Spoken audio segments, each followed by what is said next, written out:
This is a public service podcast sponsored by the 712 crew and the good folks of Are We Recording Entertainment. Fellow Americans, it is with the utmost pride and sincerity that I present this recording as a living testament and recollection of history in the making during our generation.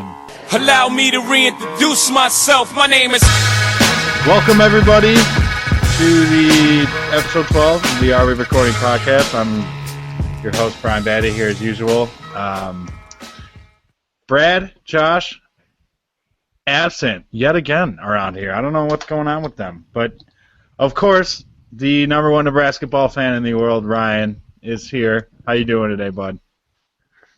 Doing good. It was nice to enjoy a first-round bye and not have to worry about any basketball games today. Just sit back and enjoy some good hoop. Ball night. Chris, how's the West Coast? Pretty good. And not just for basketball reasons. I found out that I'll probably get a permanent full-time job with the place that I'm at right now. Well, there it is. Congratulations, bud. We made it here. Speaking of Chris, let's get that East Coast weather update. No, actually, I have a change of location. I don't know if you guys heard. My new residence is on Revis Island. Ah. Oh. So, how do you feel about that? Well, I'll save that. We'll talk about that later. But reporting live from Revis Island. Ooh, I like that. Let's get into what we recorded for the week. Who wants to go first? Any volunteers? Before I just call a name. 3, 2, 1. Ryan, you're up, kiddo. Oh, yeah, okay. Well, what I recorded thus far is I noticed this on Twitter the other day. I don't know if anyone else saw this, but when Richard Peverly went down Monday night with his cardiac arrest on the bench, R.I.P. I don't know if anyone else saw that. Still alive. He is still alive. They revived him and got him to a hospital and everything. But evidently in the hospital he asked to be, or when he was getting revived, he was asked to be put back in the game. So, of course, on Twitter, some hockey fans went out and posted some pictures of LeBron James being carried off the court with a leg cramp, and then underneath it's Richard Peverly that says, dies on the bench, is revived, and asked to be put back in the game. And I don't know about you, but some of these things kind of just rub me the wrong way. It's just hockey fans trying to take another shot at basketball because hockey fans have to have this complex with basketball because they're competing and whatnot, and that their sport has to be the best, and Agreed. And when it's borderline racist. TJ Oshie scored the I agree, kind of. It gets to that point when TJ Oshie scored the goal in the hockey game. There was the one where in the post-game interview it says LeBron says he loves being a hero that everyone looked up to, and Oshie said the American heroes are wearing camo and whatnot. And, I mean, those are all good things, but you could point out inspirational stuff that LeBron or any other basketball. How come they don't post a picture of Kevin Durant in every post-game interview when they say, how'd you go out there and score X amount of points? They're like, I got to give up all the glory to God. They never talk about that. Of course not. That's my piece. So I know that Ryan has some feelings on hockey versus basketball, so I thought that would be a good controversy. You know what? I'm not even going to get into it. It's pointless. Yeah, that's a conversation for another day. Let's be honest. Yeah, it really is. I mean, okay, moving on. Chris, West Coast OG, what do you got to say for yourself? What did you record? Speaking of basketball versus hockey and kind of actually going into the same line, it seems like the Lakers are probably going to make another coaching change this offseason because Kobe does not want to play for Mike D'Antoni, reportedly, which I think probably when he was signed last year, we probably should have seen this coming. But I'm just kind of... I think a lot of people did. Yeah. That probably isn't the big part of the story. I think the bigger part of the story is more you can be Kobe Bryant and pretty much be a player and GM by forcing your team to do whatever you want to do in the NBA, which seems like a very NBA-centric type thing. You don't see Russell Wilson being like, hey, can we make sure we re-sign Sidney Rice or I'm going to leave at the end of my rookie contract. You just don't really see that happen in other sports, which I don't really know. I guess probably it's based on the small size of teams in the NBA, but this even goes back to the LeBron teaming up with Dwayne and Chris Chris Bosh in Miami, it seems very, almost like they commit, now I can't even think of the word that I was going to say, but they kind of like go... Cohesion. No, not cohesion. Or, some of the right? Collusion. Collusion. There it is. It seems like players kind of collude with franchises to, like, or not even necessarily franchises, but other players just to team up to get the roster that they want to play on, which seems like a very NBA-centric type model. Can I ask? Absolutely, they do. Did that Kobe press conference do anyone any favors besides the media? It did Kobe some favors by just being able to be Kobe. It didn't do anyone. You're right. Absolutely not. I was just like, why is that a thing that had to happen? Like, why? Like, people know that Kobe's not a Mike D'Antoni fan, that Kobe would rather play for Phil Jackson or have Phil Jackson be a part of the Lakers in some way. So why do we have to have a press conference to talk about it? Or how bad the Lakers suck? Kobe's a god in Southern California, and everyone wants to hear what he's talking about. I mean, that's really what it comes down to. And so people in the media can speculate that he's going to go to the Knicks. Yeah, push the narrative forward. Which is probably every NBA media fan's wet dream. It is never going to happen. Kobe in the media. It's never going to happen, but do most wet dreams actually feature something that actually will happen? I don't know, ask Miami fans. That's true. They got their wish. Those ungrateful 3,000 of the real ones down there. 2.0. What do you got? What'd you record? Since NFL free agency started, I thought this would be kind of a good thing to talk about. Roger Saffold, he was a free agent from St. Louis, and he went to Oakland to sign a deal, 5 years, $42.5 million, with something in the 21 mil guaranteed, and he went to get his physical after Oakland had flown his parents out to watch him sign the contract, and basically have a big celebration. It turns out that Oakland said that he still had a torn labrum, and this guy's notorious for having shoulder injuries, I guess. So they pulled his offer from him. So he immediately just went back to St. Louis and signed a different 5-year deal. So that's like the most Oakland Raiders thing I've ever heard of in my entire life. Like, hey man, like it's like, dude, just sit out for 3 months. Like, it's not a big deal. Like, they could have made less of a big deal out of it, and they would have got the player they wanted. But nope, sucks to suck. Sorry. I'm interested in asking around town tomorrow at work, asking some of the customers that come into the bar how they feel about that. Because I'm interested to see if they think that it's like more of a he ditched us type of thing, or if they're just happy that he came back. I'm interested. They probably won't know who that is. They'll think it's like a reserve first base or something. That's true. They'll probably be like, "Oh, what? There's and the Cardinals are in spring training, kiddo. Shut up about the Rams." Okay. That'll probably be closer to the truth. Or there'll be like, what fourth line center are you talking about? Yeah, exactly. It really is Cardinals or Blues here, man. It's crazy. And like anytime they do, like, there is like Rams like talk, like Rams chatter that comes up, it always is centered around how like they don't care about the Rams. It's never centered about anything but like they're so, if the Bradford situation, like where he's kind of overpaid and kind of underperforming and they don't really know what to do with it, that was happening in any other place. If that was happening in Chicago, for example, it would be the only thing anybody talked about ever. It's kind of crazy how that's just kind of like not even important down here.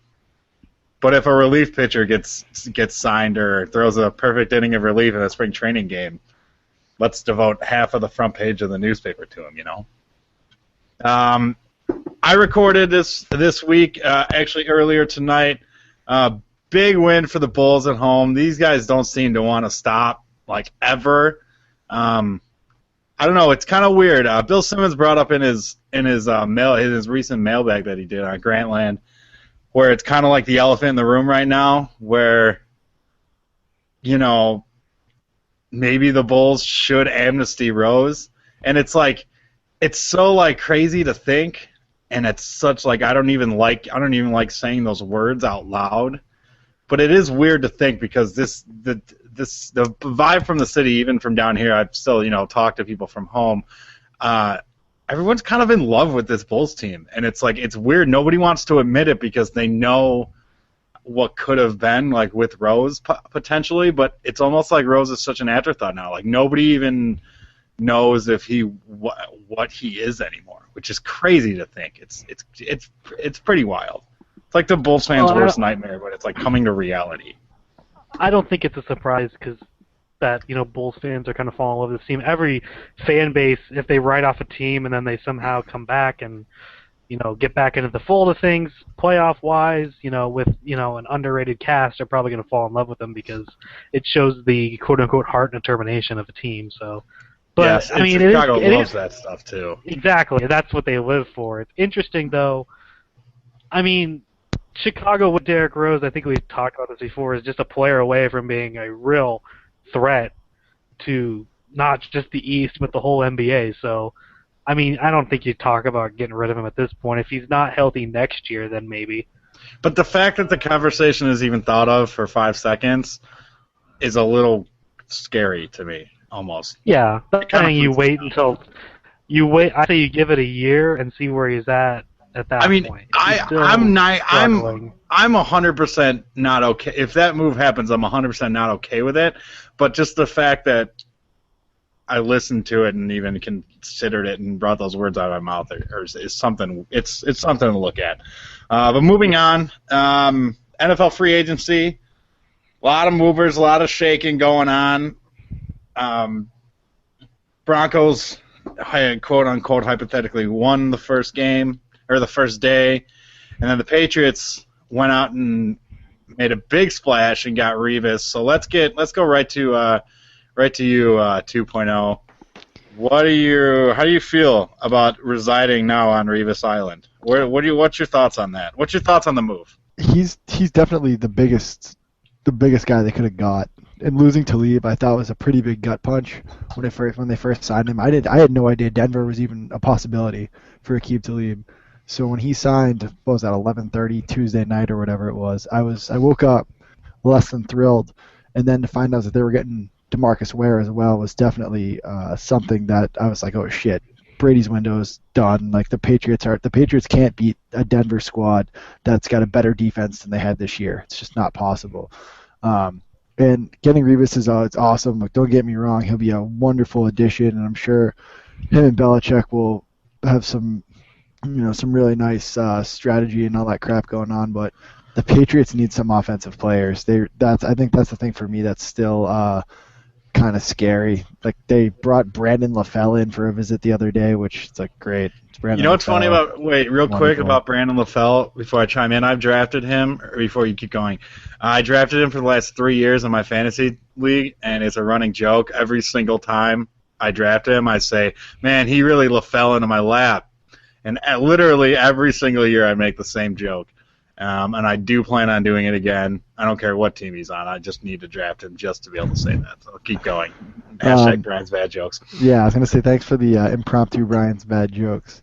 So there's definitely still some work to be done in Foxborough. I'm thrilled about Revis. I'm really, really excited, but they need to go out and make some moves. Vince Wilfork asked to be released today. What's up with that? They wanted him to restructure his deal so we can go out and sign some people. The guy's cap hit is $11 million, $11.5 million. So for a nose tackle, and I love Vince. I love Big Vince. He's been like a brick wall for 10 years up in that 3-4 defense. But $11.5 million for a nose tackle is a lot of money. That's especially a 500-pound nose tackle coming off of an Achilles injury. Yeah, and his now wife he's is super vocal about like him not getting enough money and shit like that. So like I'm sure that she said something to him, was like, oh yeah, you should probably ask for your release so we can go get $12 million somewhere. I don't know, man. I still think that Denver is far and away the best team in the AFC. Well, I mean, they were the best team in the AFC last year, but that's what I mean. So it's they've only gotten better. They lost Eric Decker, but that doesn't really mean shit to me, in my opinion. Ryan, go ahead, chime in on this Patriots mumbo jumbo. I was gonna ask Chris here. He said, offensive firepower on the Patriots. Is there anyone they're targeting on offense, specifically running backs? Because I think the one thing that they really need is to establish or have a game-breaking back to take pressure off of Brady and those receivers. I think last year was kind of a tough year because we lost Vereen in week 1 and he was out for 10 weeks. So if Ridley can hold on to the ball, and you have Ridley, if you have Vereen who could come in and catch passes out of the backfield, plus they have Brandon Bolden, maybe they'll re-sign Blunt, but they can maybe pick somebody up, and I don't know who. Like the running back market is so bad right now. They're always revolving. They're always revolving door at running back. Right, but I think with these two young guys, they kind of have something. It could be potentially something special. So I'm not worried about the running back situation unless Ridley gets fumbleitis again.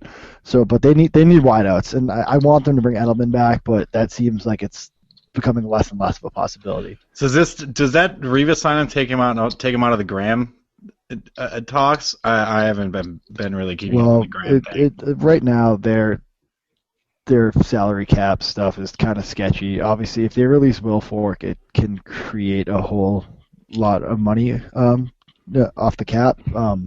But I don't think they'll get Graham. I don't think it's a possibility. I don't even think it's on their radar, to be honest for you. I think it's more of a pipe dream than anything. Don't get me wrong, it'd be awesome, but I don't see it happening.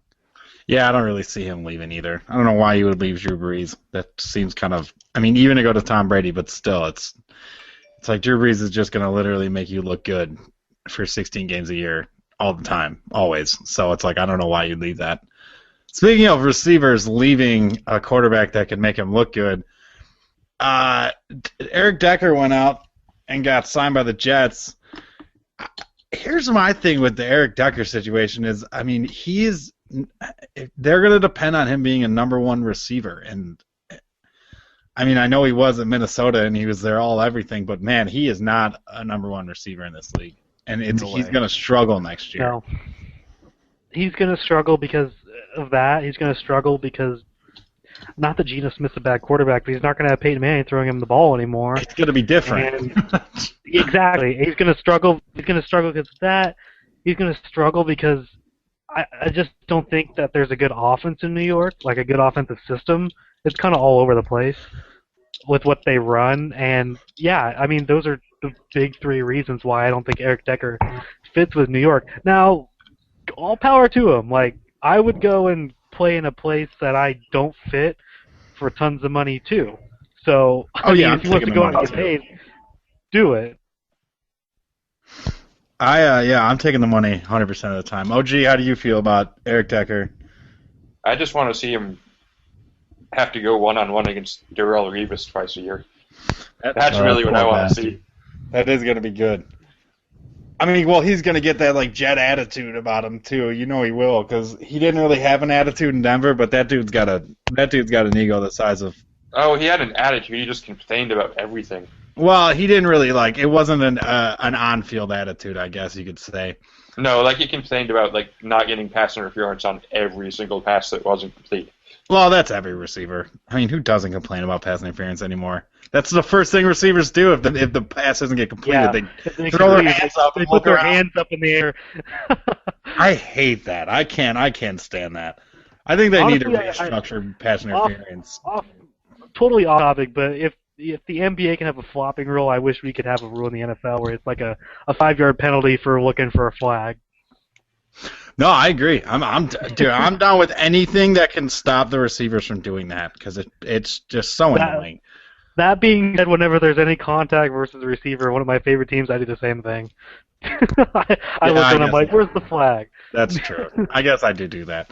Back to DeMarcus Ware going to the Broncos, I don't understand what the big deal is. Has anybody looked at his numbers? I don't think it's necessarily that they got DeMarcus Ware. It's that the two bookends of that defense up front are now Von Miller and DeMarcus Ware.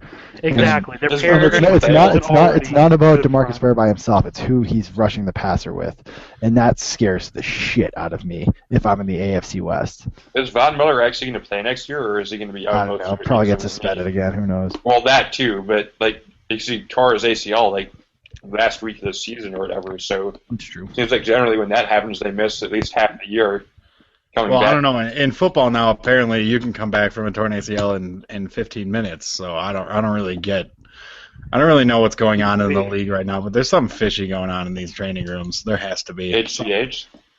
something. I mean, I don't know. The testing can't be that strenuous, man, because some of these guys are coming back from injuries, like strangely fast, like weirdly fast.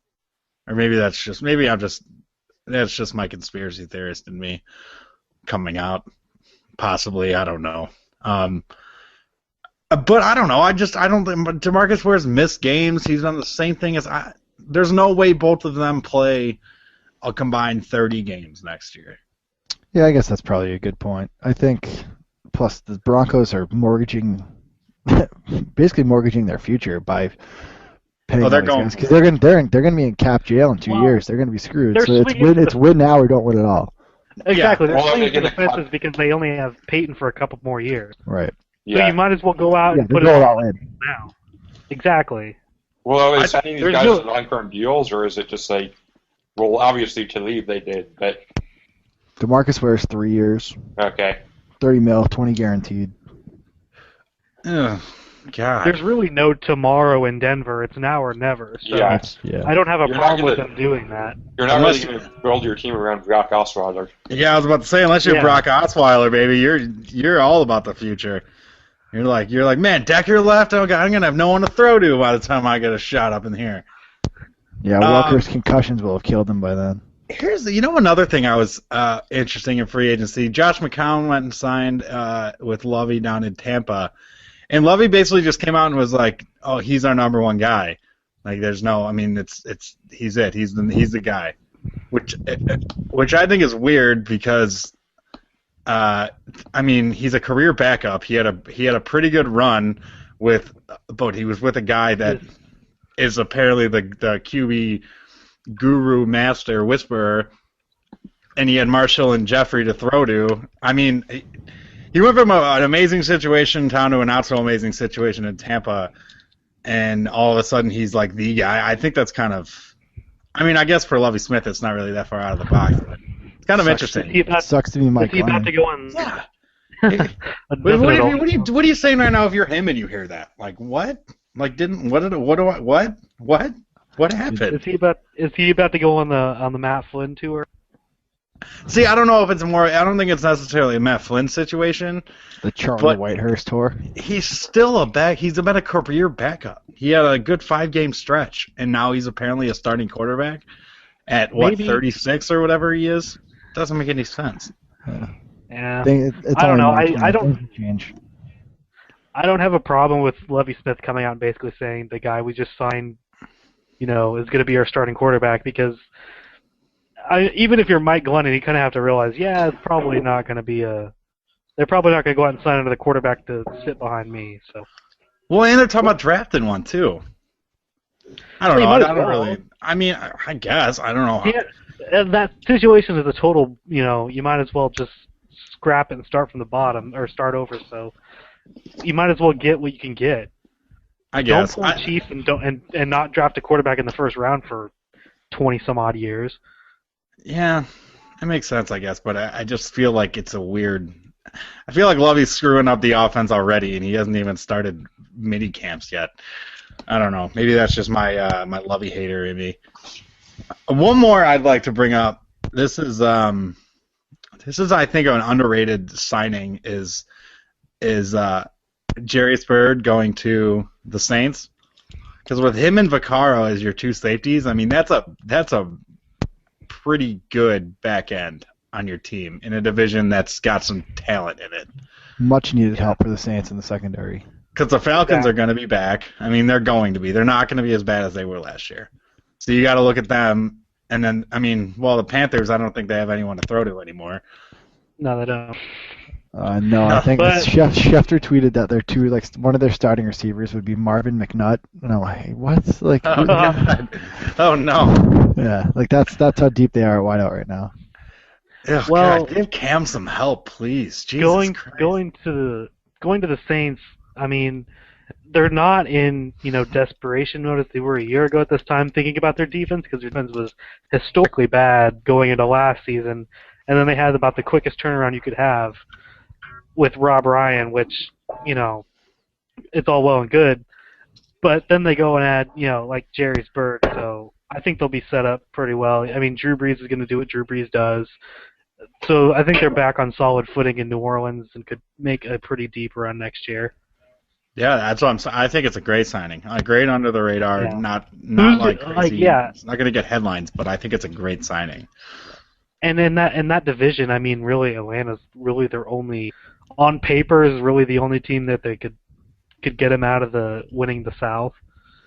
Carolina, if the offense comes along, Carolina's offense is going to be a struggle now. So Hopefully for them. Just because, I mean, Cam's got to get better, but I mean, you're literally taking away all of his help. He doesn't have anybody to throw to. Right. You don't know what they're going to do in the draft either. that's true. I mean, and this is a pretty receiver, tight end heavy draft, I think. So They're gonna have to draft Kelvin Benjamin if they can get him. They might have to trade up for him. yeah, that thing is that, and if it's pretty much going to be a race for Kelvin Benjamin between the Chiefs and the Panthers, I think. Yeah, and that also, but you're I- also gonna have to depend on a rookie to be a big time receiver Yeah. for you, which doesn't always work. And I out. think that's I think where Kelvin Benjamin might flourish more in Kansas City because Dwayne Bowe will take that heat off of him. So, whereas in Carolina he'll be the guy. Anybody have any other free agency thoughts before we move on?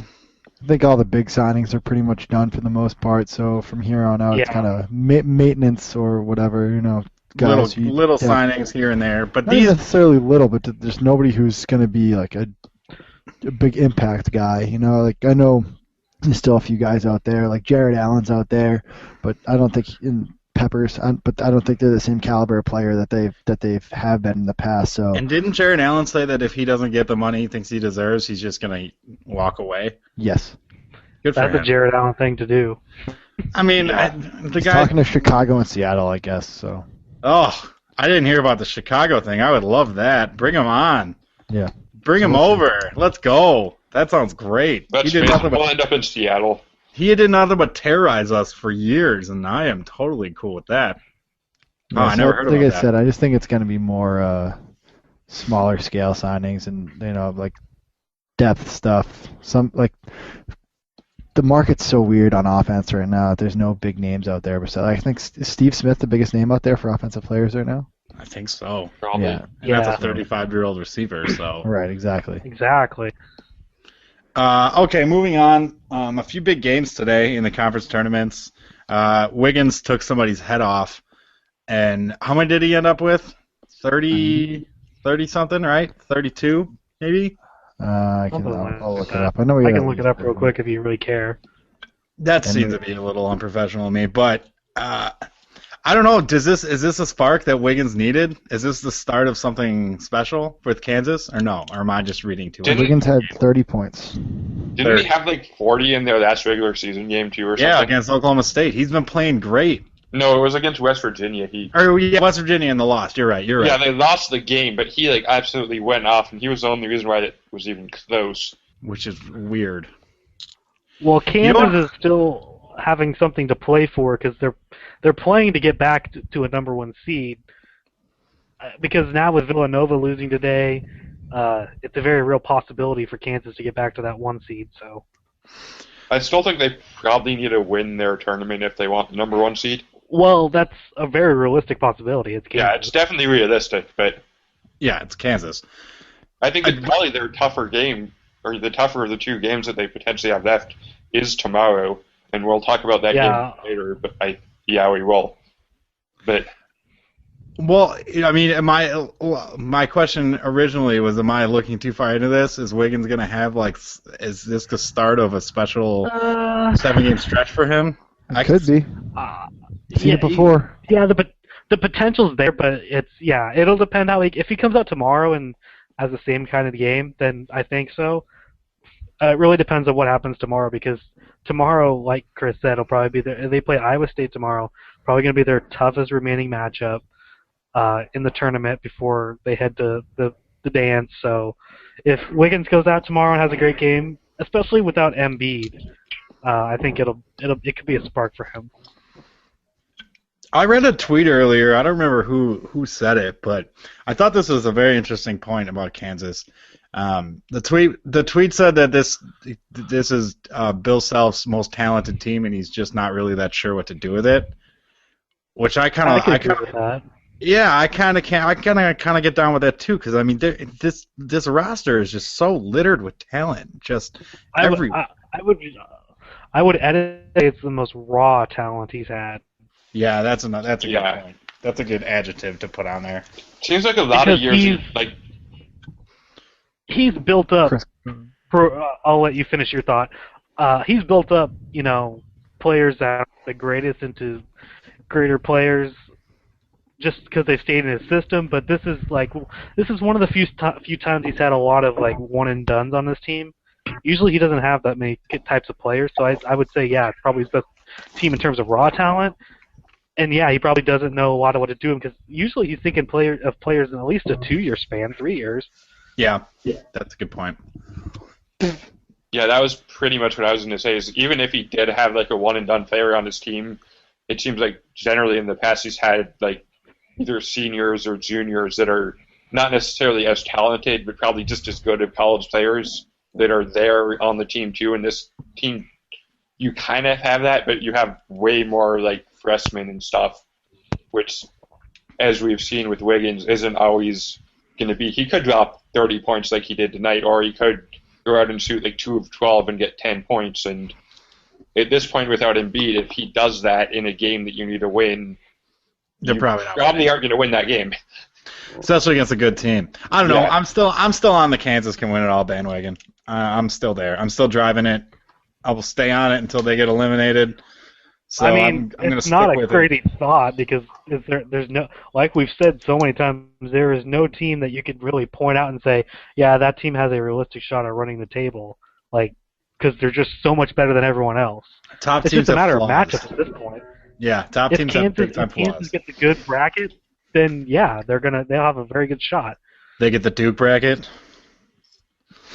Basically, Yeah. if the committee shows them some love and puts them in an easy region, then I think they'll get out of it. So Let's transition from a team that I love to a team that I don't understand why everyone thinks is good. Villanova, with their big loss today, just kind of proving my point in that they're not that good. Does anybody else really believe in Nova still at this point? I think they're tanking to avoid trading again because those games were ugly. And that's okay. Well, there's my point. If you're tanking to avoid a team like Creighton, then you're not that good in the first place. At least not number 1 seed good. They're not a number 1 seed. They're probably they're probably a solid 3 or 4 seed. They just need to. Let you finish your thought. Go ahead. I was going to say, with the notable exception that they could very well lose their opening game like they have 3 of the last 4 years or whatever it seems like. Yeah, they absolutely could, and they probably will. They just need to stop playing teams that have players named Gibbs. I think that's what they need to do. Is that what it is? I think that's what it is. But they have a very Georgetown feel to them, don't you think? A team that really has the talent and has the coaching and really should do great things, but somehow just can never rise to the occasion. Every time they play a game, not a big game, but a game that they should totally win, they just fall flat on their face. Because they're not that good. They should have beat the crap out of Seton Hall today. And let's be honest, the Big East isn't what it used to be. It's not just because you're the 1 seed in the Big East doesn't mean anything. Nope. They had 3 losses in the regular season. 2 of them were to Creighton, and the other one was to Syracuse. But that's a result of the Big East being down. Yeah, I really think that people are attaching, the Big East name, they're still thinking of it in the context of what it used to be. It just simply isn't that anymore. Nope. So if you have a top team in the Big East, a top team in the Big East does not necessarily make a top team in the nation. We'll put it that way. No, it does not.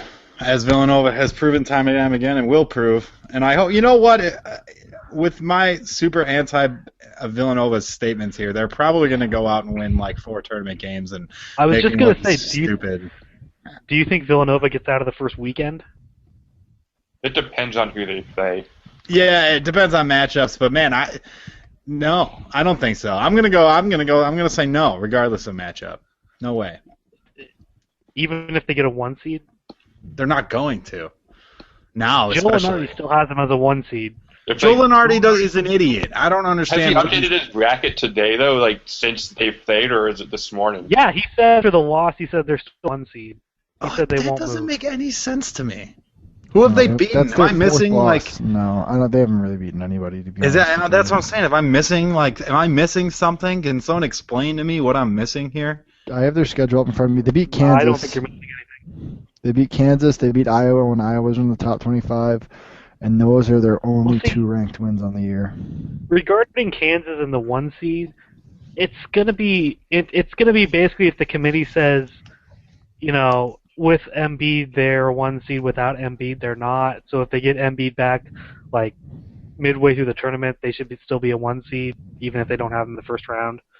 So I think that if they win the Big 12 tournament, which is a very realistic possibility, and there's some report that comes out that says Embiid will be back by the second weekend, I think Kansas is 1 seed. Without that, I think maybe Villanova still stays there. It's just a very. I know. I mean, any other year you don't think Villanova probably wouldn't be there, but this year it's one of those things where who are you going to replace them with?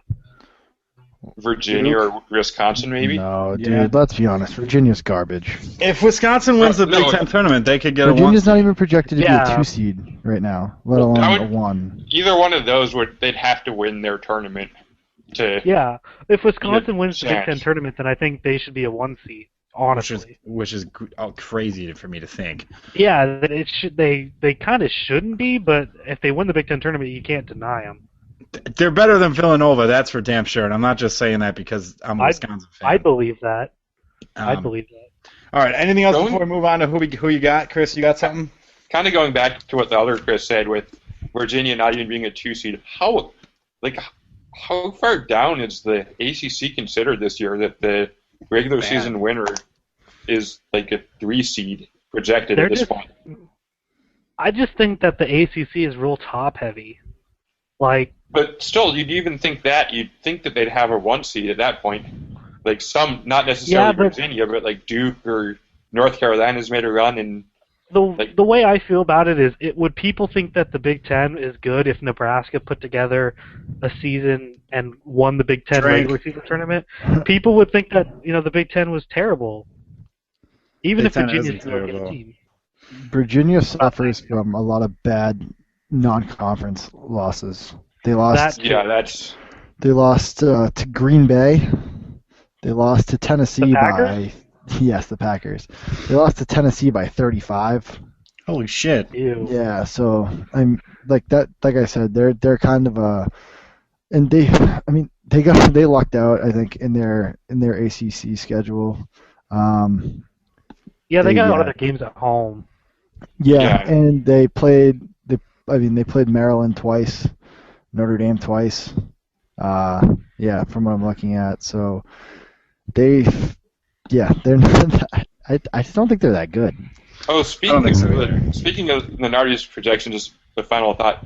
He has them playing Virginia Commonwealth in the second round potentially, which would be an amazing game. Virginia this- VCU, I think so. Battle for I'm down with Virginia, that. because God knows VTech sucks at basketball. So Yeah. Anything Okay. else before we move on? nope, I'm Nope. good. All right. Let's get to who you got. Some of the games are still in progress, so we can't really update the records all the way.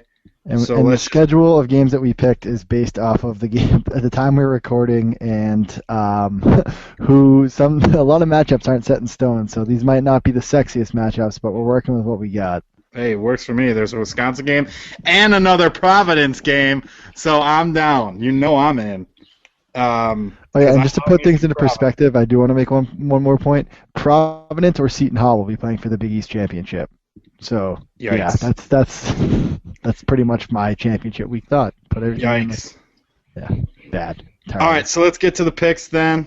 Iowa State at Kansas. Let's start it off. Anybody have the Cyclones in the upset, or how do we feel? Let's go ahead. Somebody speak up. No, Wiggins keeps going. Kansas. I'll say Brock, Chuck, Jayhawk by 3. Close game. Close game. OG? in the article that I wrote on arerecording.wordpress.com, I said that Iowa State would knock off Kansas, so I guess I should You wanna probably stick stick with with that. Yeah, you should. Can't go back on it now, buddy. I'm gonna go with my Jayhawks on this one. My Jayhawks. Hey man, I'm claiming them. All right. I mean, I'm obviously a Wisconsin fan, but I've been talking this team up all year, and they've been making me look like an idiot for real long time. Let's get to Chris's Providence Friars at Seton Hall. Who do you got? 2.0. I'll let you start this off. This is up in your neck of the woods. Yeah, wonderful. Give me Providence. The Seton Hall dream ends tomorrow. That was a great game today, and they played Nova tough, and that buzzer beater to win it was awesome. But they can't repeat that performance tomorrow. I'm going Providence as well. No reason, just Providence. I'll go with Providence to keep Seton Hall out of the Big East Championship game, which is a statement that I never thought that I'd say. You know what? Screw you guys. I'm going to go Seton Hall. The dream continues. It does not die. The dream continues. Well, if they win, they're going to have to win by a point because they won their opener by a point and they won by a point today, so they might as well keep the streak alive. Also, Providence could make a run to the championship game of the Big East tournament and probably hurt their resume for the NCAA tournament. By beating such terrible teams? Yes. Yeah. St. That's John's what was a bubble team. I picked them earlier in the week, actually. Okay. Minnesota at my Badgers. I'm going to start this off. You all know who I'm taking. I'm not even going to say it out loud. So Yeah, go Brian's Gophers, taking right? Minnesota, everybody. Yes, that's right. I'll take Bucky. I don't think Minnesota has to win, and if they don't win, do they make the tournament if they don't win? Does No. anyone think that? No. They could because Arkansas lost to South Carolina today. So Yeah, And that's Cal true. lost to Colorado, too, which helps them. Such an unimpressive resume to me. Well, here's the thing with this game. I wrote it in my Big Ten preview on ourrecording.wordpress.com. Both these teams have a lot to play for this game, so I think it's not going to be one of those times where Wisconsin doesn't have much to play for. I mean, they're going for that number one. I mean, like we talked about, they have a chance for a number one seed, and they know it. I mean, they're not no dummies. yeah, I'll take Chris? Wisconsin as well. I'll go with Wisconsin as well. Clean sweep for the Badgers. Weird. Florida State at everyone's favorite team, Virginia. 2.0, I'm going to let you start off again since you just got done roasting your boys. Do you think they're going to pull this game I think that they off? win tomorrow, but only because I think Florida State's going to be playing really desperate. Plus, they barely snuck by Maryland today. You just I got think it's done killing these guys. Yeah, but it's And Florida. I don't think I think Florida State's not that good either. So I mean, I think that. So if they win, they'll be in what, the semifinals of the ACC tournament? Yeah. Yeah. They win tomorrow. They lose on Saturday. Put it on the board. Just got done roasting them, and then you pick them. That's great. Ryan? Does anyone know if famous Jameis will be playing for the Noles? No, he will not. I don't think. I read an Then I got article today. UVA. Okay. I got UVA then. Jameis will probably be closing for the baseball team and not playing basketball. And That's unfortunate. He should just play all sports. All he does is win. call the Liz Brenner, Yeah, who just play play like every sport, every or single sport. catch football. What's it? Well, what was the dude's name? God. Jordan Kent. No, that's not who I was thinking of. But sure. I was thinking of what's his name? All American. Oh, Jim Thorpe. Didn't he play like every single sport too back in like the 1910s? Yeah, probably. All right. Back to something relevant. Chris, go ahead. Who do you got, OG? I'll go with Virginia. They beat Man. them by I 12. feel like Virginia So has you're Miami syndrome all from rip last from year. UVA, then we pick them. They have Miami Yeah. syndrome from last Yeah, I year. can agree with that. I don't know. I think I'm just That's because probably a good way to you guys describe are you guys are boring me by all picking the same game, so I'm gonna go FSU with the upset here. Well, nobody has a clue about the next game, so Well, you just literally got done roasting Virginia, and I'm just gonna go with you. And if I get wrong, I'm gonna blame it on you because you convinced me. Peer pressure. Thanks, bud. boy. Putting it on you, buddy. Putting it on you. Dude, don't put that pressure on me. Don't put it's that on. evil on me, Ricky Bobby. It's on. Don't you put it's that on out you. of that. Dayton at St. Joe's next game. Dayton's playing for a lot. They need to win. Both They teams want are bubble in. teams, actually. They're both projected to be in playing games in the tournament. So, a win for either team helps out. And with that being said, give me Dayton. Might be at home for them if they're in a playing game, right? Is that the way Yeah, that'll yeah. work? They'll play in Dayton. Jeez, this one's kind of a coin flip. I'll take Dayton. I'll take Dayton as well. This is the coin is flipped of the coin flips. That didn't make any sense. I'm gonna go with I'm gonna go St. Joe's because, like I said, you guys are boring me by taking all the same teams. Guess what, Ryan? What's You're up? gonna get company this time. I'm going to go with St. Joe's, too. There it is. Come to the dark side, kiddo. The All dark right, side and I being just St. Joe's. I just got a fax in from Brad and Josh. Let me go through their picks real quick. Let's see. Fact Right. 1998. Brad just sent me a fax. Kansas, Providence, Wisconsin, Virginia, St. Joe's. Oh wow, Dayton looking brutal. And then Josh says Kansas, Providence, Wisconsin, Virginia, and then he goes Dayton. So really the only game that we're split on is Dayton and St. Joe's, which isn't very surprising at all. And I'm the only asshole who picked Seton Hall. So that should be interesting. Well, Ryan was the only one who picked Nebraska last week, and we all know how that worked out. You know, Yeah. everyone probably should have seen that coming. I mean, he was literally the biggest. I'm not even going to get into it. Whatever. He only I'll get into it. No, absolutely not. From now on, No. they're the team that shall not be named. I work in the morning, so I can't be that drunk. I don't want to be hungover. Thanks for listening, everybody. This was episode 12 of the Are We Recording podcast. Be sure to follow us on Twitter, as usual, at AWR Podcast. Check out our website for all of your conference tournament needs. arewerecording.wordpress.com. Nope, that's not right. arewerecordingblog.wordpress.com. A lot of good stuff up there. Conference tournament previews up. Tomorrow we're going to have a nice little NBA and how they should change their playoff seeding article up. And so be sure to check us out. Next week will be all things NCAA tournament. We are the one-stop shop for anything you need to hear. And go Cubs. Revis Island.